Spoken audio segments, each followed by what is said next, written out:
Jaya Radha Madhava Kunja Bihari Jaya Radha Madhava Kunja Bihari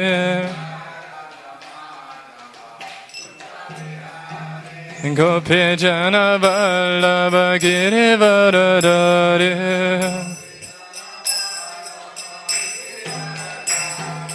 Gopi Jana Vallabha Girivaradari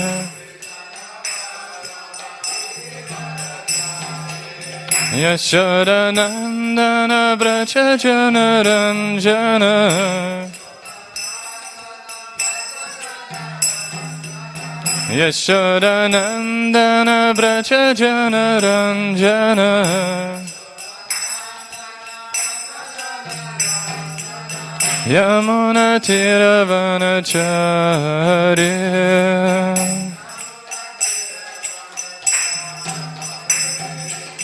Yamuna Tiravanachari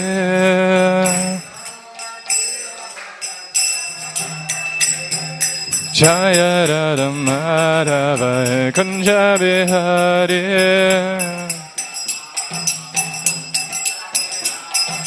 Jaya Radha Madhava Kunja Bihari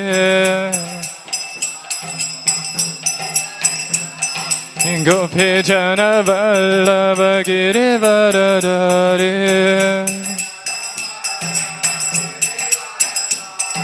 Gopi Jana Vallabha Girivaradari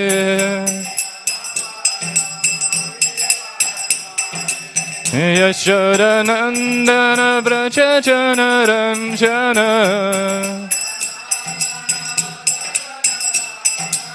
Yashoda Nandana Braja Jana Ranjana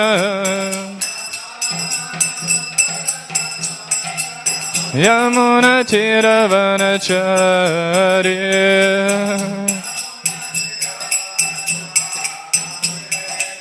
Yamuna Tiravanachari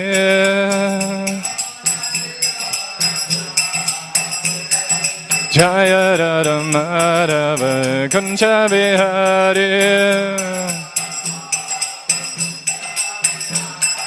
Jaya Radha Madhava Kunja Bihari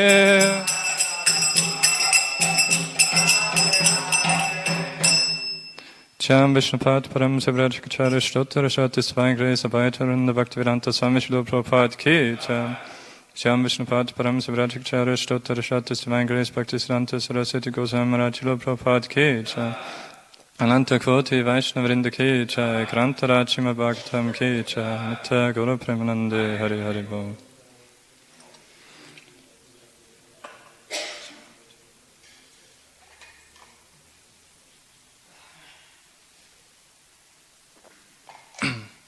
Om Namo Bhagavate Vasudevaya Om Namo Bhagavate Vasudevaya Om Namo Bhagavate Vasudevaya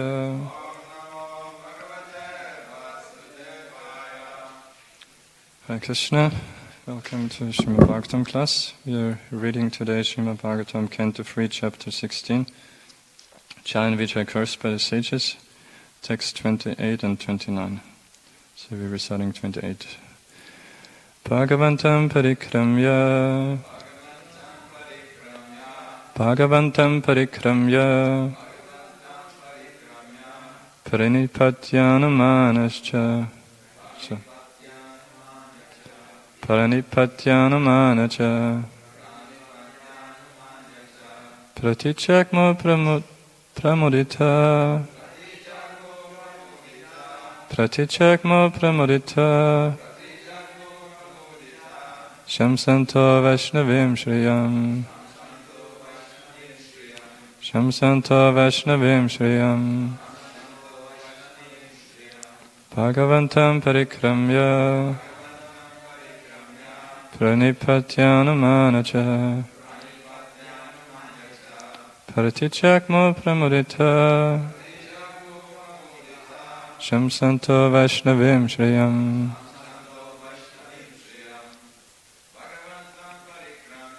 Bhagavantam Parikramya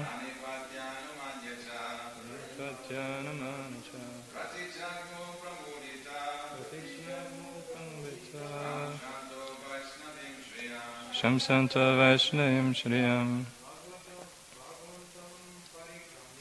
Bhagavantam Parikramya Nidipatyanamanacha Atichakmo Pramudita Vaishnavim Shriyam Bhagavantam Parikramya Paripratyanamanacha Atichakmo Pramudita Shamsanta Vaishnavim Shriyam Bhagavantam Parikramya Paninipatyanamanacha Vichakmo Pramudita Santa Vaishnavim Shriyam. Okay, word to word. Bhagavantam, the Supreme Personality of Godhead. Parikramya, after circumambulating. Pranipatya, after offering obeisances. Anumanya, after learning. Cha, and. Pratichakmo, returned. Pramudita, extremely delighted. Shamsanta, glorifying. Vaishnavim, of the Vaishnavas.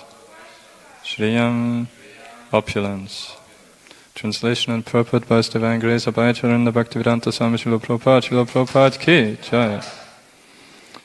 The sages circumambulated the Supreme Lord, offered their obeisances and returned, extremely delighted at learning of the divine opulences of the Vaishnava. Purport. It is still a respectful practice to circumambulate the Lord in Hindu temples. Especially in Vaishnava temples, there is an arrangement for people to offer their respects to the deity and circumambulate the temple at least 3 times. Text 29.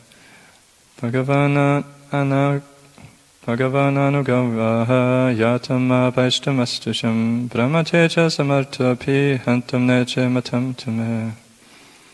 The Lord then said to his attendants, Jai and Vichai, depart this place, but fear not. All glory is unto you. Though I am capable of nullifying the Brahmana's curse, I would not do so. On the contrary, it has my approval. Purport. As explained in connection with text 26, all the incidents that took place had the approval of the Lord. Ordinarily, there is no possibility that the 4 sages could be so angry with the doorkeepers, nor could the Supreme Lord neglect his 2 doorkeepers, nor can one come back from Vaikuntha after once taking birth there. All these incidents, therefore, were designed by the Lord Himself, for the sake of His pastimes in the material world. Thus He plainly says that it was done with His approval. Otherwise, it would have been impossible for inhabitants of Vaikuntha to come back to this material world, simply because of a Brahminical curse. The Lord especially blesses the so-called culprits. All glory is unto you. A devotee once accepted by the Lord can never fall down. That is the conclusion of this incident. Umakyanatirinam dasya kinanshana shalakya chakshurun militam yena tasmai shri guruve namaha Shri Chaitanya manopishtam stapitam yena putare svayam rupa kadamayam dadate svapadantikam vandeham Shri Guru Shri Yota Padakamalam Shri Gurun Vaishnavamscha Shri Rupam Sakrachatam Sahaganarakunatan Vitam Tam Sachevam Sadvaitam Savadutam Parichana Saitam Krishna Chaitanya Devam Shri Radha Krishna Paran Sahakana Lalita Shri Vishakhan Vitamshta He Krishna Karuna Sindhu Dina Bandhu Jagatpate Gopesha Gopika Kanta Radha Kanta Namostate Tapta Kanchane Gaurange Radha Vrindavaneshwari Vrishabhana Sute Devi Pranamame Hare Priya Vancha kalpatarubhyascha kripa sindhyupa evacha patitanam pavanebhya vaishnavebhyo namo namaha. Jai Shri Krishna Chaitanya Prabhu Nityananda Shri Advaita Gadadhara Shivasari Gaura Bhakta Vrinda. Hare Krishna Krishna Krishna Hare Hare, Hare Rama Rama Rama Hare Hare. Hare Krishna. Thank you for coming this morning. So we're concluding pretty much concluding a very interesting section of Srimad Bhagavatam, of the cursing of Jai and Vijay by the four Kumaras.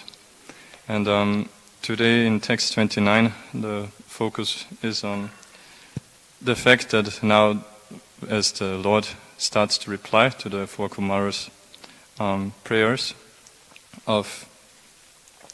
where he explains to them that actually don't worry too much, even though you did kind of a Vaishnava parad, but because actually all of this has my approval. In other words, all of this, as Prabhupada explains in the purport, is the Lord's personal arrangement for His pleasure. And I can remember I looked it up in my notes also, but my Guru Maharaj, when he was here some weeks ago, Swarnastimrita Swami, that he explained the two main reasons why the Lord arranged this whole pastime. First, as we hear here, Prabhupada says also it was for his pastimes in the material world. So in other words, it was for his pleasure that he wanted to enjoy fighting. And Guru Maharaj explained that it's only devotees who can be personally empowered by the Lord to be able to give a really good fight to the Lord. Otherwise,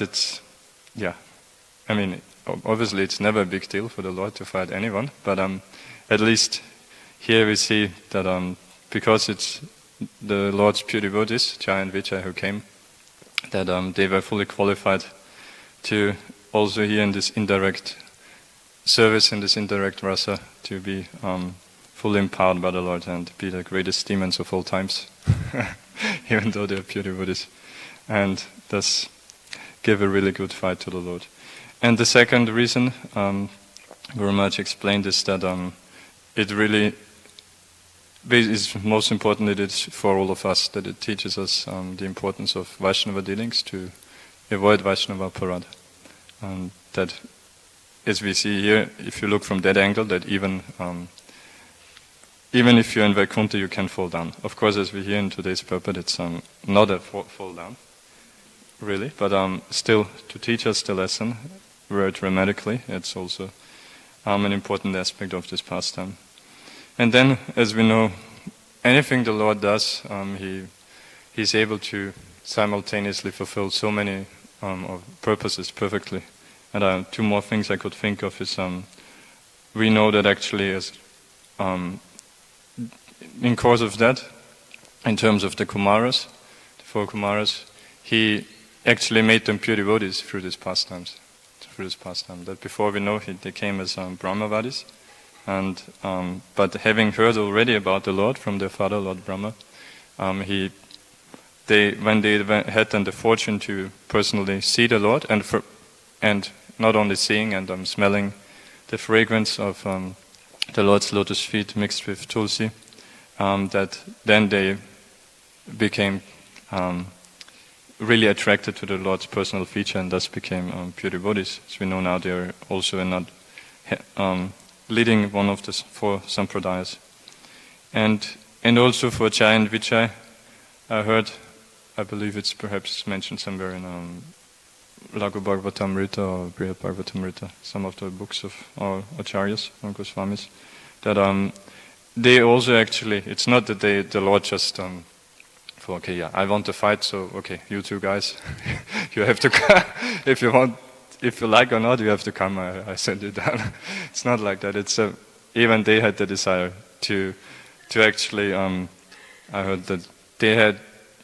I guess they heard about the Lord's chivalrous pastimes, and so then they were wondering, how would it be like? Would it be nice to sometimes see the Lord when He's in His full-blown form of anger, of fierce form of, like in the first birth, this most famously Hiranyakashipu got to experience that as Nrsimhadev, and So yeah, even for them he fulfilled such a desire. So yeah, that's one of the beauties of, or one of the beautiful aspects of the Supreme Lord, how he, whatever he does, it's always perfect, not just for himself, but for anyone, for everyone involved. And he's able to fulfill so many purposes by, one act. And like other famous example we hear in the Acharyas describe in 10th canto when Krishna goes with Queen Satyabhama to the heavenly planets to, later he goes there as well. But first because there's many reasons to, although I just quickly try to mention what I remember. I'll not go into the past time. But there, what happened was that, what was the demon? Narakasura? Paumasura. The same, I think, the same demon, I think that's the name, both names. He was actually a son of Krishna, as Lord Varahadev and Bhumi Devi, who somehow became a demon, right? And who had captured all the princes, or the kings, or the princesses? Princesses? Okay. Yeah, so, and he had also stolen several items of the demigods, I think umbrella of Varuna and Aditi's earring, something like that. Yeah, it's been a while ago I heard that. So but several things, and even the top of the Sumeru Mount, of Mandara mountain, of one of the beautiful mountains, which is a pleasure ground for the demigods.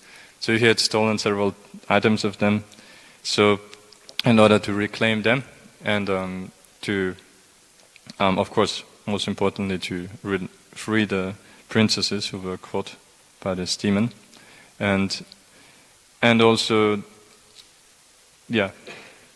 and then so he defeated the demon, released the princesses, and killed the demon, obviously, and also, but to be able to do that, he had to take his queen Satyabhama, because she is an expansion of Bhumi Devi, and so because he had given the blessing somehow to her that he would not kill her son unless she would give him approval, and so then in that way, through Satyabhama, she naturally gave the approval because he took her on this, on the battlefield. So naturally, in that mood, she would be anxious for Krishna to kill the demon and end the fight. So that was one reason, and then after finishing that, then he took her to the heavenly planets to give her a pleasure ride, an adventure, because we know the mood of Queen Satyabhama is to be like feisty, be adventurous, not in contrast to like Rukmini Devi, who is very submissive and calm. So so he fulfilled, he satisfied the demigod, he satisfied Queen Satyabhama, and also many things that through this one pastime. Yeah, and obviously, that's in anything the Lord does. He, as I said, everything is perfect for everyone, which is pretty amazing. Because if we, in contrast, if we look at our life in material existence, we might have just a few goals and try to work so hard for it, just to achieve one particular thing. And it just doesn't work out no matter how hard we try, right? And we get so frustrated. And here we see the Lord. If he does one small thing, he accomplishes so many things for his pleasure, for the pleasure of all the devotees. So, and okay. So a few texts ago, there was also one amazing thing that the four Kumaras mentioned to the Lord. In text 25, at the end of that, they were explaining that your potency is not reduced by your submissive behavior, rather, by submission you exhibit your transcendental pastimes. And that's one of the things which really amaze me and which I always like to contemplate on. of how it is really the Lord's opulence of himself becoming the servant of his devotees himself, giving credit to his devotees and feeling himself inferior to his devotees. Because, a while ago I talked a bit on that in the 6th canto. It's beautifully explained also. And where I mentioned that it's, one thing we can look at it is how, being powerful and forcing others to submit to your power is one thing, but then being so supremely attractive, as Krishna is, as Gopinath is, that the others, people, his devotees, are so attracted to him and so sold out that he can completely trust them, and that he can completely give himself to them without any tinge of fear that they might exploit him. That's like such a unlimitedly greater opulence than simply being powerful and ruling everything. So, that's one beautiful thing we saw here as well, which the Kumaras mentioned.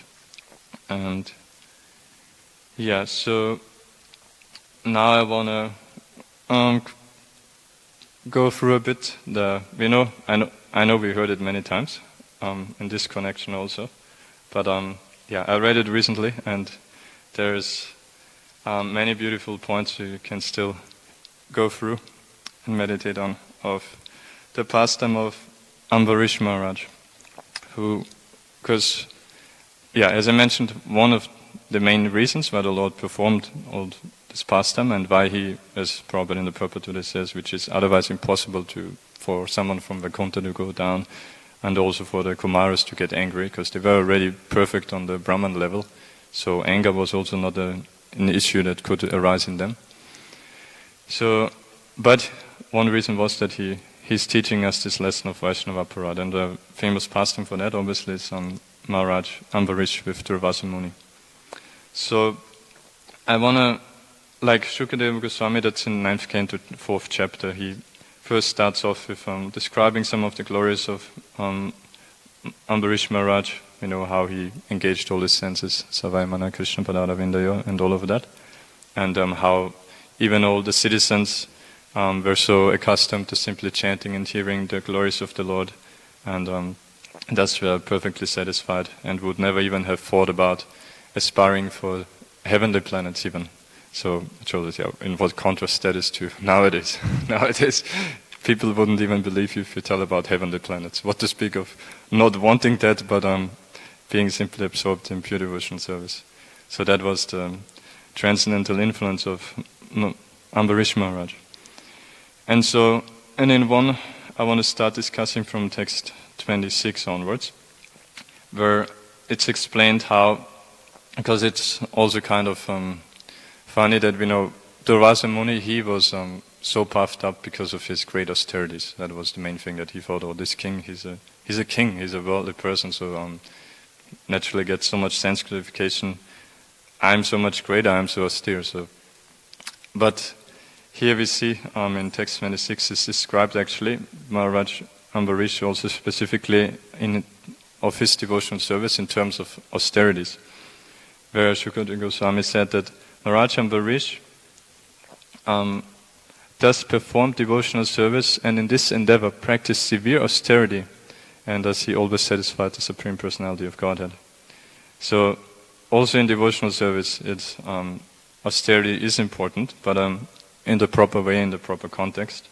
And Prabhupada, he explained that severe austerities in the practice of devotional service, he explained specifically about two things, namely deity worship, where Prabhupada explained how, like, you have to be suchi yourself, so you have to take bath many times early in the morning and everything. You have to keep everything clean, keep the temple clean, and all the paraphernalia of the Lord and so forth. You have to always be punctual on time, prepare so many preparations for the Lord, cooking also, and in everything there's a certain standard in everything. So all of that is a form of austerity that you can't do whimsically, however you feel comfortable, but for the pleasure of the Lord. there's many austerities to be done in deity worship. And the other thing Prabhupada pointed out there is about preaching, book distribution, of how that also, obviously we know you get so much rejection, might get so much opposition, and physically also have to go through austerities if you go out every day, whatever weather, and many austerities also involved there. But for the pleasure of the Lord, in pure devotional service, that is how we use austerity. And Prabhupada said then that I find this sentence, it's simple but pretty amazing, where Prabhupada said that by such austerity in devotional service, one is purified of material existence. Because, we might hear those kind of things many times and we might just look over it. But how amazing actually it is that it's simply and we know it's simply a byproduct of devotional service. Devotional service reawakens our original pure love for Shri Radha Gopinath. That's the real benefit. But as a side effect, you get purified of material existence. And otherwise, when we look in material life, what the processes of purification or things which we try to purify, what can we purify? We try, for example, we would like to have clean air. We pollute it so much, and clean water and everything. We're not able to purify those things. Or in a bit more subtle level, for example, you might go to some psychologist or someone and try to get rid of some mental trauma you had in childhood or whatever, or some accident you had, and you have to work so hard, many sessions, and still it might not work out. So, what is the power of purification in any material thing? And here in devotional service, you become purified of material existence. So how amazing is even just that? And that's a byproduct, as you know. Okay, so now going a bit more into the actual pastime. So we know it's mentioned that Ambarish Maharaj, he, along with his wife, who was equally qualified, they observed this Ekadashi, Dvadashi Vrata for a whole year. And then when the time came, in the month of Kartik, they went to Vrindavan, to Madhuvan, and where they observed the fast for 3 nights, and then bathed in the river Yamuna, and then they performed a Mahabhishek for the deity of Lord Krishna. He gave charity to all the brahmanas. Again, in those times, those numbers, mind-blowing to us nowadays. One of the things he gave was 600 million cows, all perfectly decorated with golden plated hooves and silver ornaments, or other way around, something like that. And then he fed all those brahmanas. And when they were fully satisfied and gave Maharaj Ambarish permission to please also break the fast, because I wasn't aware of that, when otherwise we think, we know the pastime, but I didn't remember. It's the second time now I'm reading Bhagavatam. I didn't remember any of those details. That makes it even more amazing how then at that time Durvasa Muni came, when after he had performed this vrata, then full fast for 3 nights there, and doing all this beautiful worship of the deity, and then feeding all the brahmanas very sumptuously. And then with their permission, when he was about to break fast, then Durvasa Muni came. So, imagine. And still, what did Maharaj Ambarish do? It was not that he was feeling, oh man, I'm so hungry, what are you doing here? It was nothing like that. He was, he immediately offered the Muni a seat and all paraphernalia for worship. And then sitting at his feet, he requested the sage to eat. So, he sat down at his feet after worshipping him and asked him, please, also you may accept prasadam. But then we know what did the Vasa Muni do. He told him, oh, no, I'll come back, sorry, I have to do my rituals in the river Yamuna, and I'll come back. But then, of course, as we know, he spent so long that the time would have passed for Maharaj Ambarish to break his fast. And while ago I heard Ganeshan Prabhu explaining how he was saying that we know then he consulted the brahmanas he talked to them, and he already told them his conclusion, and he basically asked them for the approval, because as Prabhupada explains, he is a pure devotee, he knows perfectly what to do, but still, out of etiquette and humility, he did present it to the brahmanas, and then decided obviously that drinking water can be considered as breaking fast or not breaking fast, so that would be the best course of action. And in Ganesh we mentioned once that from observing Ekadashi, as he did for the pleasure of Krishna, is pure devotional service, whereas Durvasa Muni at that point, he was simply a brahmana, but not a devotee, and so feeding a brahmana is only gives you punya, it's good karma, but it's not devotional service. So he was perfectly right or he would have even been right to eat, but what to speak of simply taking water. So, but as we know, Durvasa Muni, when he found out, by his mystic power, he could already understand by himself, and so then he, out of enraged, he plucked a hair, threw it on the ground, out of which a fiery demon appeared.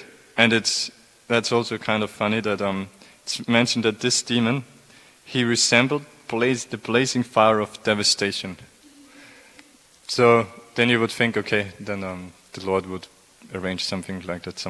Because we know in Vedic times there's weapons of those based on those different elements, like water weapons, tornado weapons, I think all of those kind of things. And so, but he didn't use a water weapon. Rather, we know the Lord had previously already employed or deployed, Sudarshan Chakra, his personal weapon for the protection of Ambarish Maharaj. And what did Sudarshan Chakra do? He immediately burned down this fiery demon who resembled the fire of devastation. So, so he burned to ashes the demon, and and Prabhupada explains there that the word Pragdishtam indicates that that before anything had happened, the Lord had already arranged for Sudarshan Chakra to protect Maharaj Ambarish. And this protection is offered to a devotee even from the very beginning of his devotional service.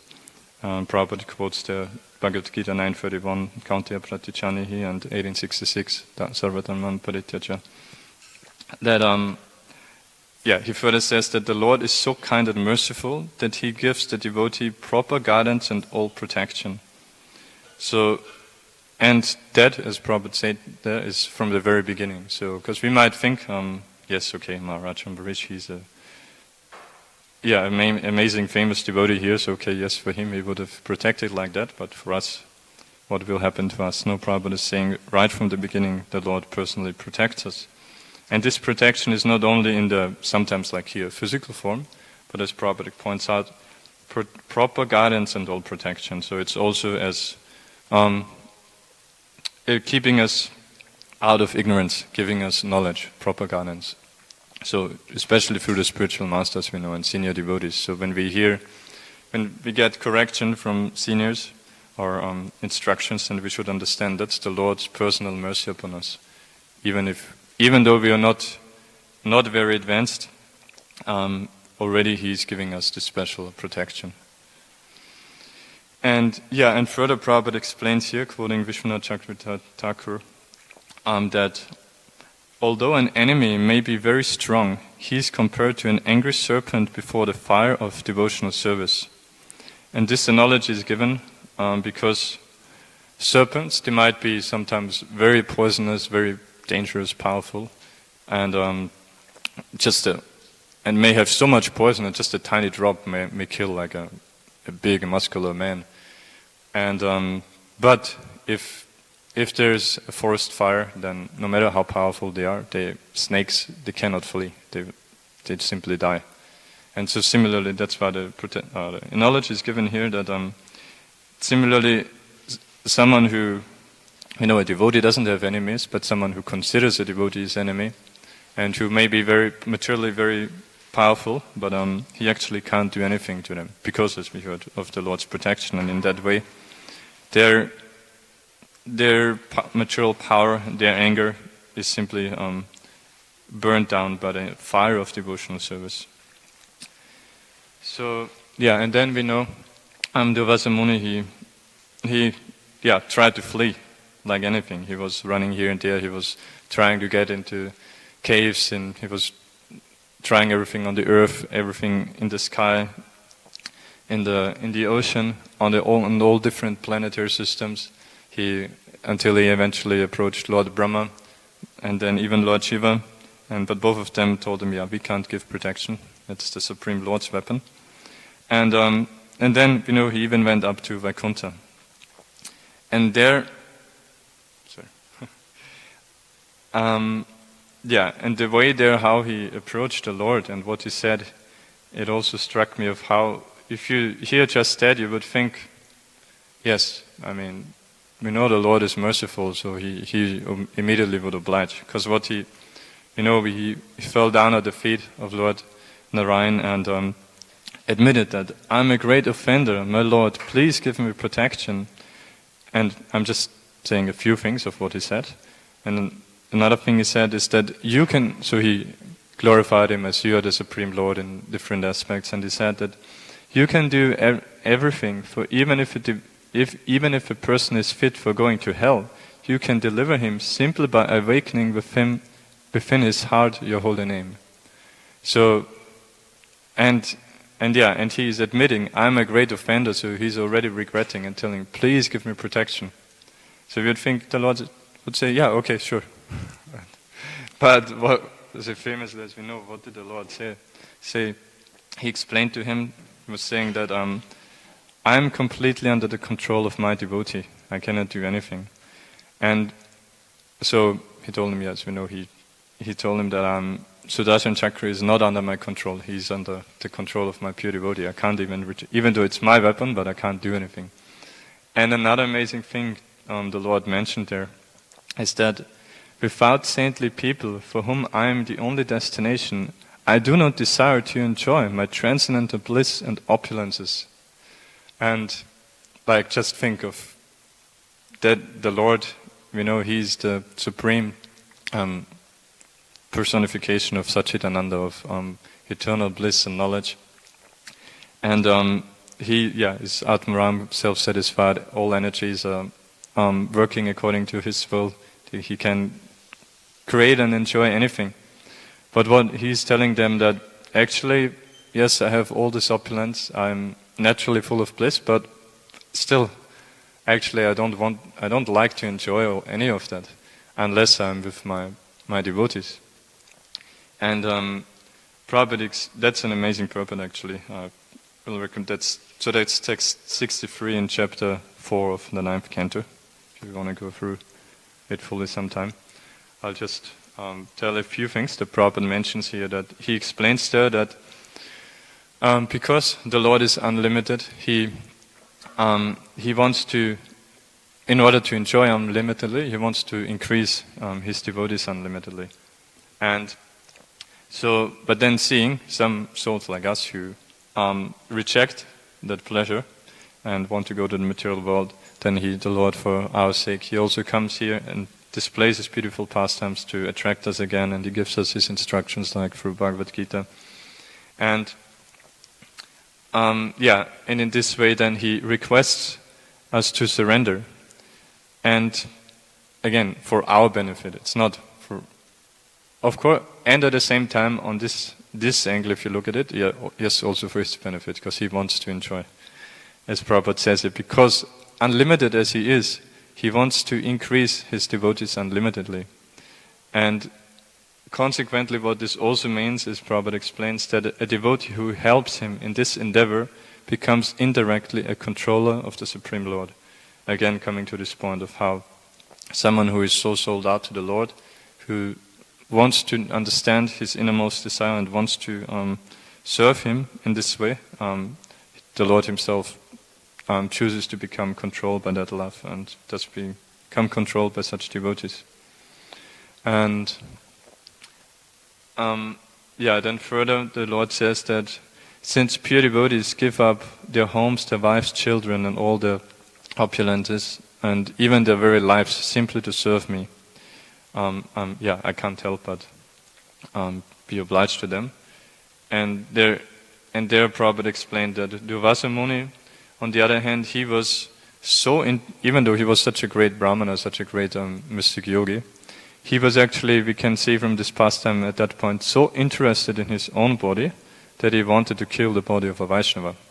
That he didn't care at all, thinking, okay, even with his faulty vision, that still he's a great personality and a devotee of the Lord, he was ready to kill him. But as we hear then of what, on the other hand, what Isvaresvara Maharaj did. So I'll just keep a little through here, which, the famous word that Chiringbo quoted many times of how he's in his heart there's only his devotees. And I'll go to the point now where then Lord Vishnu told to Durvasa Muni then eventually the solution. So he told him that go immediately to King Ambarish, beg for forgiveness, and I wish you all good fortune. So, and that's also quite amazing if you think just some verses back we saw how Durvasa Muni, he was falling at his feet and begging for his protection and admitting himself to be an offender and everything. And the Lord told him, sorry, I can't do anything. But then here, when telling him that, okay, you go and approach Maharaj Ambarish, my devotee, then he told him immediately, I wish you all good fortune. So then, on the contrary, he immediately gave him all the blessings. So from that we can understand also that even if we might, unfortunately, sometimes get to commit some aparat, some especially Vaishnava aparat, that it's not that the world is over. If we are sincere, then the Lord is very eager to help us, and then He will guide us and to be able to approach the devotee and seek forgiveness, and we'll be able to again continue devotional service. And then when Durvasa Muni went to Maharaj Ambarish, we know Ambarish Maharaj, he was standing. This travel took Durvasa Muni a whole year, which is nothing compared to what otherwise without his mystic powers it would take. Imagine the distances he covered. But still, Ambarish Maharaj, he was standing there on the same spot for the whole year. So not breaking his fast or doing anything else, even though he was like the emperor of all the 7 islands of Bhumandala, and so would have had many duties and everything. But he felt so obliged still to Durvasa Muni, despite what Durvasa Muni did, that he waited there for him to come back, that he could feed him. So when Durvasa Muni fell at his feet and clasped the king's lotus feet, Maharaj Ambarish was very much ashamed. And then when he saw that Durvasa Muni was attempting to offer prayers because of mercy, he was aggrieved even more. And so, because Ambarish Maharaj, he felt still, despite all of that, he felt, I'm just a worldly king here, and this is a great sage. So, it's my duty to serve him. What is he doing, falling at my feet?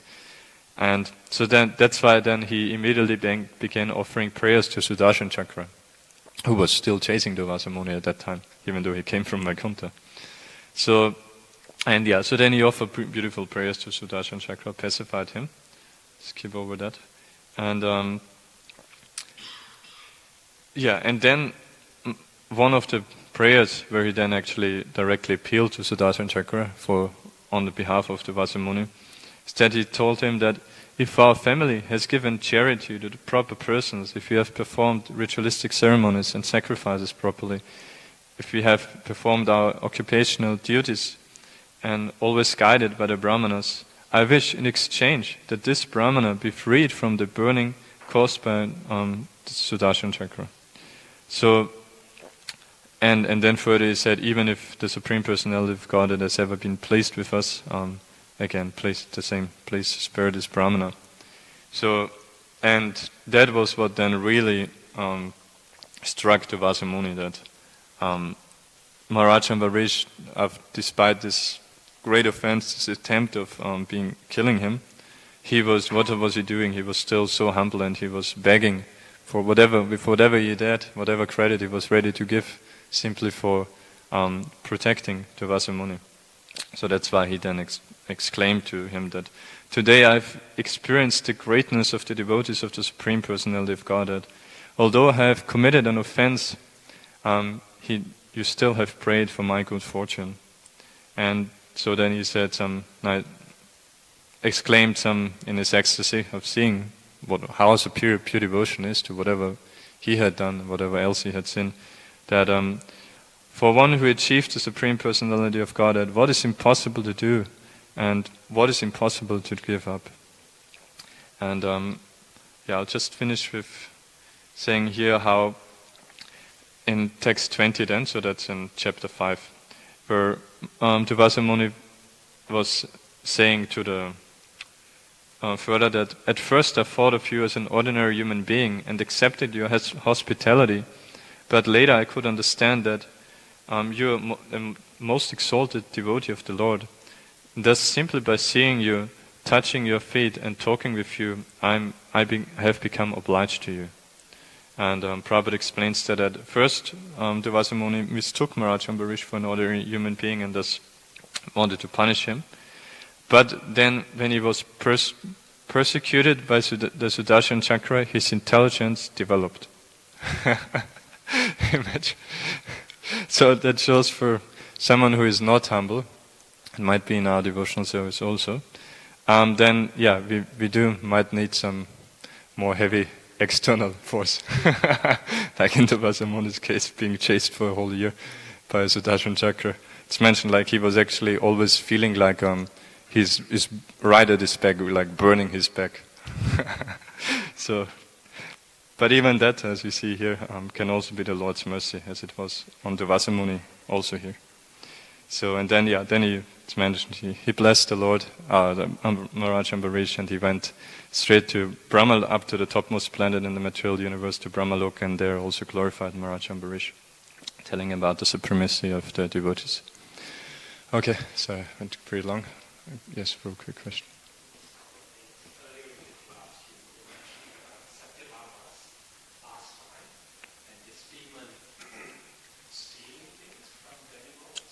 Yeah.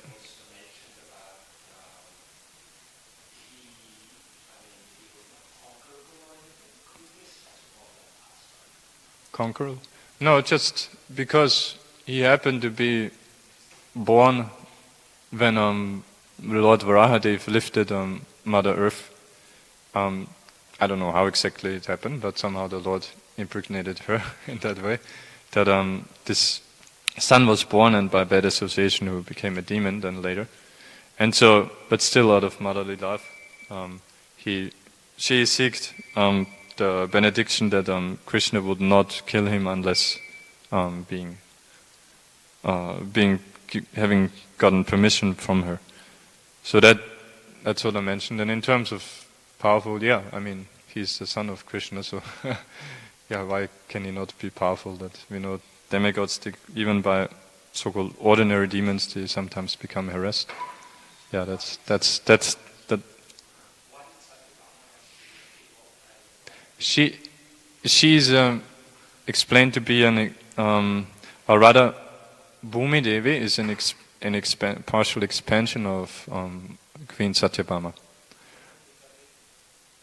Durga Devi, well, somehow maybe perhaps also, because Satyabhama obviously is directly internal potency of the Lord, an expansion ultimately from Srimati Radharani. I don't know the technicalities of Shakti Tattva, but